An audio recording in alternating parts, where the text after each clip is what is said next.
Hello student, welcome to education the only weapon.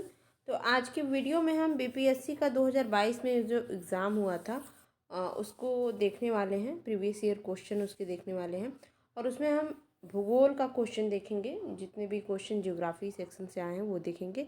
इसके पहले हमने 2022 वाले बीपीएससी का हिस्ट्री वाला पोर्शन देख लिया है और 2023 का भी पेपर सॉल्व करा दिया है मैंने। तो आप इसको चैनल पे जा करके देख सकते हैं, उसकी अलग से प्लेलिस्ट बना दी गई है। चलिए स्टार्ट करते हैं। पहला क्वेश्चन है, सारगैसो सागर एक हिस्सा है। ठीक है, तो ये किस सागर का हिस्सा है? आर्कटिक का है, उत्तरी अटलांटिक का है, दक्षिणी अटलांटिक का है, हिंद महासागर का है, या फिर ऑप्शन डी इसका आंसर हो जाएगा। तो सही आंसर इसका हो जाएगा ऑप्शन बी, यानी उत्तरी अटलांटिक का ये हिस्सा है। और यह सागर जो है उत्तरी अटलांटिक महासागर में 20 डिग्री से लेकर के 20 डिग्री उत्तरी अक्षांश, मतलब उत्तरी अटलांटिक है तो वो पूरा का पूरा नॉर्थ वाले पोर्शन में होगा। तो 20 डिग्री उत्तरी से लेकर के 40 डिग्री उत्तरी अक्षांश के बीच में, और 35 डिग्री से लेकर के, मतलब कुल मिला के यहाँ वाले पोर्शन में ये लाई करता है। 35 डिग्री से लेकर के 75 डिग्री पश्चिमी देशांतर के बीच में ये है। ये गल्फ स्ट्रीम कनारी, और इसको कैनरी भी बोलते हैं, इंग्लिश में है। इसको प्रोनाउंसिएट कुछ भी कर सकते हैं, कैनरी, कनारी, कुछ भी। तो गल्फ स्ट्रीम, कैनरी और उत्तरी विस्वती, जो आपकी नॉर्थ इक्वेटोरियल करंट होती है, जलधारा आपने पढ़ी होगी, वार्म करंट, कोल्ड करंट, तो उसके बीच का स्थित एक शांत जल क्षेत्र है। ठीक है, इसमें पाए जाने वाले सारगैसम घास, एक डिफरेंट टाइप की इसमें घास पाई जाती है, सारगैसम घास, उसके कारण इसको हम बोलते हैं सारगैसो घास। आपको पता होगा, अगर हम इस तरह से ड्रॉ करें, ये हमारा उत्तरी अमेरिका हो गया, ये दक्षिणी अमेरिका हो गया, और यहाँ पे कुछ थोड़ा कटा फटा इस तरह से यूरोप है, और यहाँ पे ऐसे हमारा अफ्रीका पड़ता है। तो ये जो इस तरह से एक यस का आकार बनता है, इसी को हम बोलते हैं अटलांटिक महासागर। इसको अंध महासागर, यस से सागर के नाम से भी जाना जाता है। इसी में यहाँ पर पाया जाता है हमारा सारगैसो सागर। चलिए अगला स्टार्ट करते हैं। अगला क्वेश्चन क्या है, भारत और चीन के बीच में जो सीमा रेखा है उसको क्या कहा जाता है? This very easy question. Radcliffe बोलते हैं, इंदिरा पॉइंट बोलते हैं, डूरन रेखा बोलते हैं, मैकमोहन। डूरन तो आपको पता ही है, भारत और अफगानिस्तान के बीच में होता है। तो भारत और पाकिस्तान, जो चीन है, उनके बीच की रेखा को हम बोलते हैं मैकमोहन रेखा। बाकी रेडक्लिफ पाकिस्तान और भारत के बीच की रेखा है। भारत और चीन के बीच की जो रेखा है, सीमा रेखा, बॉर्डर लाइन, उसको हम बोलते हैं मैकमोहन। ये रेखा कहाँ से कहाँ तक है? तो भूटान से 890 किलोमीटर ईस्ट में, ठीक है, और ब्रह्मपुत्रा तक 260 किलोमीटर तक फैली। मतलब अगर आप भूटान यहाँ पे देखेंगे तो इससे ईस्ट में यहाँ पर अरुणाचल प्रदेश का जो लास्ट है, यहाँ पे टर्निंग पॉइंट, यहाँ तक फैला हुआ है जहाँ से ब्रह्मपुत्रा एंट्री लेती है। 260 किलोमीटर तक फैली हुई एक रेखा है। कौन सी? तो आपकी ये मैकमोहन रेखा। यह तिब्बत के मध्य शिमला समझौते के पश्चात अस्तित्व में आई थी। तो किस मीटिंग के बाद आई थी? तो जिस शिमला समझौता हुआ था 1914 में, उसके बाद ये जो है इसका नाम पड़ा और ये चीज़ हुई। और किसके नाम पे है ये? तो सर हेनरी मैकमोहन के नाम पर ये नामकरण किया गया था। 1962 में चीन भारत का युद्ध जो केंद्र था, वह कारण यही रेखा बनी थी।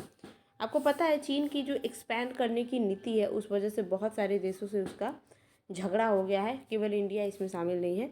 तो उसकी इस आदत की वजह से, एक्सपैंड करने की जो आदत है, उस वजह से ये चीज़ हुई थी। ये 1962 का जो सीन हुआ था। अगला क्वेश्चन देखते हैं। राजस्थान में बहुत कम वर्षा होती है, क्योंकि अच्छा ऐसा क्यों होता है? यहाँ बहुत ज़्यादा गर्मी है, इसलिए बारिश कम होती है।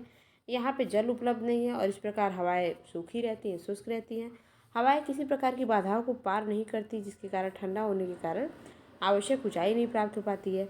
या इस क्षेत्र में मानसून पहुँचने में असफल, जैसे हमारा जो क्लाइमेट आता है, मानसून आता तभी बारिश होती है, तो क्या ये नहीं पहुँच पाता? तो इसका एक्चुअल रीज़न है सी, राजस्थान में बहुत कम बारिश होने के कारण ये है क्योंकि हवाएं जो हैं किसी भी प्रकार की बाउंड्री को, बाधाओं को पार नहीं करती हैं, जिसके कारण वातावरण को ठंडा होने के लिए आवश्यक ऊंचाई नहीं प्राप्त होती। देखिए, जब हवा गर्म होगी और वो ऊपर उठेगी, ठीक है, तो इसका एक कॉन्सेप्ट, जब हवा गर्म होगी, ऊपर उठेगी, तब ठंडी हवा नीचे लाई करेगी, और जैसे जैसे हवा ऊपर उठेगी तो यहाँ जा कर के बादल बनाएगी, और फिर यही जा कर के जो है बरसती है।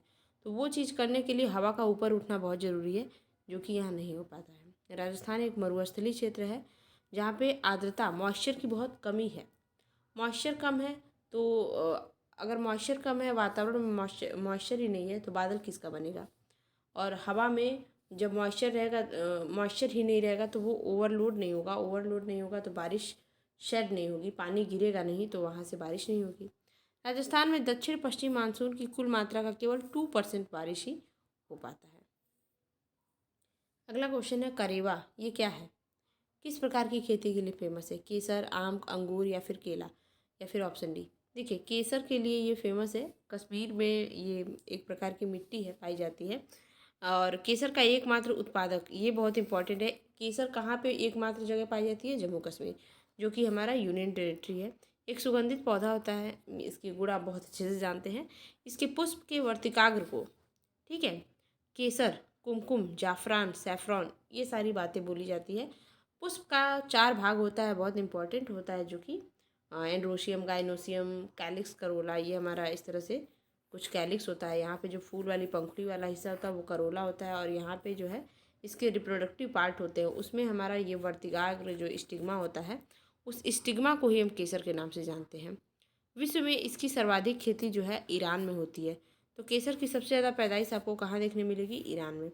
और इंडिया में कहाँ देखने मिलती है, तो एकमात्र जम्मू कश्मीर में देखने मिलती है। अगला हमारा क्वेश्चन है, भारत का कौन सा राज्य थोरियम उत्पादित करता है। Thorium is a radio active element, और इसका पूछ रहा है कि कहाँ पे सबसे ज़्यादा उत्पादन होता है इंडिया में। बिहार में, मध्य प्रदेश में, झारखंड, केरल, या फिर ऑप्शन डी। तो इसका सही आंसर हो जाएगा, 1 मिनट, इसका राइट आंसर हो जाएगा केरल। तो केरल जो है थोरियम के उत्पादन में सबसे ज़्यादा आगे है। कि थोरियम का उत्पादन जो है, थोरियम का उत्पादन मोनोजाइट अयस्क, आपको पता है कोई भी एलिमेंट मैक्सिमम जो है ओर के रूप में ही पाया जाता है, अयस्क के रूप में पाया जाता है। आपको फ्री फॉर्म में ये इन्वायरमेंट में नहीं देखने मिलेगा। तो मोनोजाइट अयस्क में जो है थोरियम पाया जाता है। केरल में यह बालू या रेत में पाया जाता है। विश्व में मोनोजाइट का सबसे बड़ा भंडार भारत के केरल में है। And this is very important thing कि मोनोजाइट सबसे ज़्यादा पूरे वर्ल्ड में इंडिया में पाया जाता है, केरल में। तो इसलिए मोनोजाइट जब पाया जाता है तो उसके वो जो अयस्क है उसको हम शुद्धिकरण करके उससे हम फिर क्या प्राप्त करते हैं, थोरियम प्राप्त करते हैं। केरल के अलावा झारखंड, बिहार, तमिलनाडु, आंध्र प्रदेश, राजस्थान में भी मोनोजाइट उत्पादित होता है। और सबसे ज़्यादा कहाँ पाया जाता है, केरल में। यह यूरेनियम, प्लूटोनियम और के साथ ही एक प्रकार का परमाणु खनिज है। अगला हमारा क्वेश्चन है, ये सारे एफ ब्लॉक के एलिमेंट हैं, आई थिंक सो। अगला क्वेश्चन है हमारा, बिहार राज्य का कुल, क्योंकि बीपीएससी का एग्ज़ाम, बीपीएससी का ये पेपर है, तो उसमें बिहार से ये बिहार स्पेशल का ज्योग्राफी का क्वेश्चन आ गया है इसमें। बिहार का कुल भौगोलिक क्षेत्रफल कितना है, तो 94,163 वर्ग किलोमीटर जो है बिहार का भौगोलिक क्षेत्रफल है। अगर उत्तर से दक्षिण की लंबाई देखें, इस तरह से हम देखें, तो ये आपकी 3, 4, 5 है। कितना ईजी है याद करना इसको। अगर बिहार की उत्तर से दक्षिण लंबाई देखें तो 3, 4, 5 ऐसे याद रखिएगा, कुछ मतलब एकदम ईजिली आपको याद रहेगा। और पूरब से पश्चिम में आपको 483 किलोमीटर की इसकी लंबाई है। बाकी उत्तर दक्षिण वाला नंबर याद करना आसान है, 3, 4, 5 ऐसे आप याद कर सकते हैं। इसकी समुद्र तल से ऊंचाई देखें तो 173 फीट ऊंचा है, और इसका अक्षांशीय विस्तार अगर देखें तो 24 डिग्री 20 मिनट से लेकर के 27 डिग्री 31 मिनट तक है उत्तरी अक्षांश में, तथा देशांतरी, क्योंकि ये पूरी तरह से उत्तर में ही लाई करता है, ठीक है। और अगर हम देशांतरी विस्तार देखें, लॉन्गिट्यूडनल देखें, तो 83 डिग्री 19 मिनट से लेकर के 88 डिग्री 17 मिनट पूर्वी देशांतर में है। बिहार भारत की तीसरी सबसे बड़ी जनसंख्या वाला राज्य है, ठीक है। पहला तो यूपी है। सौरमंडल का प्रधान आकाशीय पिंड कौन सा होता है, बृहस्पति, शनि, सूर्य, पृथ्वी। तो ऑब्वियस सी बात है, प्रधान आकाशीय पिंड की बात हो रही है तो ऑब्वियस सी बात है सूर्य होगा। और सौरमंडल का 99.56% पदार्थ जो है सूर्य में ही एग्जिस्ट करता है, और इसका द्रव्यमान पृथ्वी के द्रव्यमान से 3,30,000 गुना अधिक है। और इसका अगर हम डायमीटर की बात करें तो पृथ्वी के डायमीटर से 109 गुना अधिक है। सूर्य जो है मंदाकिनी का एक तारा है, मतलब गैलेक्सी का एक तारा है, जिसका एक चक्कर लगाने में सूर्य को, मतलब मंदाकिनी का एक चक्कर लगाने में सूर्य को पूरे 25 करोड़ वर्ष लगते हैं। सूर्य के नाभिकीय संलयन से, मतलब आपको पता है कि एनर्जी कैसे निकलती है, न्यूक्लियर फ्यूजन से। वही नाभिकीय संलयन से समस्त पृथ्वी ऊर्जा और प्रकाश प्राप्त करती है। इवन पूरा सौरमंडल ही सूर्य के नाभिकीय संलयन की प्रक्रिया से एनर्जी प्राप्त करता है और लाइट प्राप्त करता है। सूर्य के प्रकाश को पृथ्वी तक पहुंचने में 8.20 मिनट का समय लगता है। अगला क्वेश्चन है, पृथ्वी का आंतरिक परत। हम पृथ्वी के जब आंतरिक परत को पढ़ते हैं इस तरह से, ये ऊपर आपका क्रस्ट होता है, बीच में मेंटल होता है, नीचे कोर होता है। तो क्वेश्चन क्या बोल रहा है कि पृथ्वी का सबसे आंतरिक परत नीफे के निर्माण में किस, मतलब ये इसी की बात हो रही है, किस तत्व की प्रचुरता होती है। तो इसके नाम से एक नी से आपका क्या हो जाएगा, निकिल हो जाएगा, एफ से आपका फेरस हो जाएगा। ये ट्रिकी है, आप ऐसे ही याद कर सकते हैं, जैसे सिलिका और मैग्नीशियम का सीमा होता है, ठीक है। तो आपका जो आंतरिक संरचना जो होती है, यानी जो आपकी कोर होती है, उसमें नीफे, निकिल और फेरस की प्रचुरता होती है। और पृथ्वी की रासायनिक संरचना के तहत पृथ्वी की आंतरिक संरचना व परत को हम सियाल बोलते हैं, तथा सीमा और नीफे में विभाजित है। मतलब बोले तो ये अगर हम पृथ्वी की संरचना देखें तो सबसे ऊपर का जो क्रस्ट है वो सिलिका और एल्युमिनियम का मिक्सचर होता है, जिसको हम शॉर्ट फॉर्म में सियाल बोलते हैं। और बीच में हमारा सीमा होता है, यानी कि सिलिका और मैग्नीशियम, जिसको हम सीमा बोलते हैं। और नीचे आपका होता है नीफे, यानी कि निकिल प्लस आयरन, ठीक है, फेरस। तो इस तरह से होता है। और पृथ्वी की निचली परत जो चुंबकीय शक्ति, इसीलिए केंद्र में सबसे ज़्यादा गुरुत्वाकर्षण चुंबकीय फोर्स होता है, क्योंकि वहाँ पे आयरन है। भौगोलिक अपरदन चक्र की संकल्पना जो है किसने प्रस्तुत की थी। इसका ऑप्शन डी, ऑप्शन 1 इसका राइट आंसर हो जाएगा, WM डेविस। मतलब फिजिकल जो डिग्रेडेशन होता है हम देखते हैं अपने आसपास इन्वायरमेंट में, वो डेविस महोदय ने प्रस्तुत किया था। और अपरदन के चक्र में संरचना, प्रक्रम तथा समय अवस्था को डेविस की त्रिकुट, ये आपको 11वीं के NCERT में भूगोल का जो फिजिकल वाला ज्योग्राफी है उसमें साफ साफ ये सारा चीज़ लिखा हुआ है, आप वहाँ से पढ़ सकते हैं। इसके सिद्धांत का मुख्य उद्देश्य स्थल रूपों का जर्निक, मतलब जो टोपोग्राफी हमें देखने मिलती है कि आपको पहाड़ कहीं देखने को मिल रहा है, फिर कहीं पे डिग्रेडेड पहाड़, जैसे कि मान लीजिए हिमालय आपका वलित पर्वत है, मतलब न्यूली बन रहा है, और आप अगर उसको देखिएगा, मिस कर रही हूँ, हाँ, अरावली को, अरावली जो राजस्थान में है, उसको आप देखिएगा तो वो एक तरह से पुराना पर्वत हो गया है, डिग्रेड की अवस्था में है। पहले वो बहुत ऊंचा हुआ करता था, अब धीरे धीरे डिग्रेड। तो डेविस महोदय ने बताया कि क्यों अभी ये पर्वत बन रहा है, ये डिग्रेड कैसे हो गया, और शुरू शुरू में पर्वत कैसे बनना शुरू हुआ होगा। ये तो पर्वत की बात हो गई। इन्होंने नदियों में भी बताया है कि नदी अगर ऐसे है, कहीं कहीं आप देखिएगा इस तरह से कटा फटा भाग, ऐसा क्यों देखने को मिलता है। और न पोखर कैसे बन जाते हैं, समुद्र में नदी कैसे मिलती है, डेल्टा कैसे बनते हैं, मतलब ये सारे टोपोग्राफ को इन्होंने क्लियर बताया है। अपरदन की प्रक्रिया, बाह्य कारक, बहते जल, पवन, हिमानी।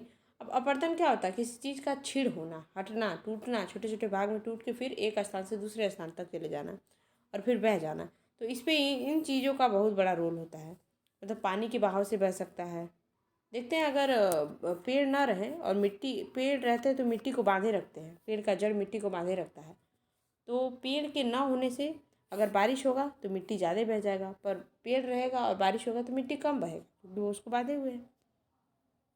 ये सारे कारण हैं जो कि ये सारी चीज़ें जो है अपरदन की क्रिया में सहायक होती है। पर हिमानी ये सब जो हम ग्लेशियल स्ट्रक्चर पढ़ते हैं, जो हमारा ये लेह द्रास वाला रीजन है, वहाँ पे जो आपको टोपोग्राफी देखने मिलेगी पूरे ग्लेशियर में, किस तरह से, इस तरह से ऐसे स्टेगमाइट, स्टेक्साइट, ये सब देखने को मिलता है कि ग्लेशियर में पूरी बर्फ़ की ही गुफा आपको देखने मिलेगी। नदियाँ जम चुकी रहती हैं, उस पर आप मोटरसाइकिल चला सकते हैं। तो उसमें भी अपरदन की क्रिया होती है, तो उसमें ये सारे फैक्टर काम करते हैं उसमें, तो उसके लिए ये बोला है। अगला क्वेश्चन है, गरजने वाला चालीसा, क्रुद्ध पचासा, सीखने वाला साठा, ये पवन जो है पृथ्वी के किस गोलार्ध में चलती है। पृथ्वी को अगर हम ऐसे बांटे तो क्या है, ये उत्तरी गोलार्ध है, दक्षिणी गोलार्ध है, ऐसे बांटे तो ये आपका पूर्वी गोलार्ध है, ये पश्चिमी गोलार्ध है। तो किस गोलार्ध में ये इस प्रकार की पवन चलती है। तो गरजने वाली चालीसा, क्रुद्ध पचासा, सीखने वाला साठा, ये पवन जो है पृथ्वी के दक्षिणी गोलार्ध में चलता है। और यह पछुआ पवनों के प्रचंड रूप है, मतलब जो पछुआ बहती है उसका सबसे स्ट्रांग फॉर्म होता है। पछुआ पवनें उपोष्ण उच्च वायुदाब, यानी 30 से लेकर के 35 कर्क रेखा के ऊपर वाले उसमें, मतलब सॉरी, मकर रेखा के ऊपर वाले उसमें ये बहती हैं। उपध्रुवी निम्न वायुदाब 60 से लेकर 65 के बीच में दोनों गोलार्धों में चलती है। ठीक है, मतलब ये इस तरह से और नीचे यहाँ पे इस तरह से यहाँ पे ये चलती है। इसकी दिशा उत्तरी गोलार्ध में कैसी होती है? दक्षिण पश्चिम से उत्तर पूर्व की, मतलब इस तरह से चलती है। नॉर्थ में 1 मिनट इस तरह से चलती है, और दक्षिणी गोलार्ध में कैसी चलती है? तो ऐसे चलती है। ठीक है, स्थल के अभाव के कारण ये और हम आपको पता है जैसे कि अर्थ में आप देखिएगा तो मैक्सिमम स्थल मतलब ज़्यादा लैंड फॉर्म आपको ऊपर ही देखने मिलेंगे, मतलब नॉर्थ हेमिस्फीयर में ही ज़्यादा देखने मिलेंगे। नीचे आप देखेंगे तो बस छोटा सा यहाँ पे आपको दक्षिण अमेरिका दिखेगा और कुछ कुछ पोर्शन आपको ये अफ्रीका का दिखेगा, बाकी ये सारा पानी ही रहता है। ज़्यादा का ज़्यादा इसमें वाटर पोर्शन है, इसलिए यहाँ पे और ज़्यादा ये हवा प्रभाव डालती है और तूफान वगैरह ले आती है। यहाँ हमने जियोग्राफी के जितने भी क्वेश्चन आए थे बीपीएससी 2022 के पेपर में वो देख लिए हैं। आई होप आपको एक्सप्लेनेशन समझ में आया होगा। अगर वीडियो सच में अच्छी लगी है, आपको बेनिफिशियल लगा है, तब चैनल को सब्सक्राइब कर लीजिएगा, लाइक कर लीजिएगा, नोटिफिकेशन बेल ऑन कर लीजिएगा ताकि मैं नई वीडियो अपलोड करूँ तो आपको पता चल जाए और आप उसको देख सकें और उसका लाभ उठा सकें। पढ़ाई करते रहें। Best of luck.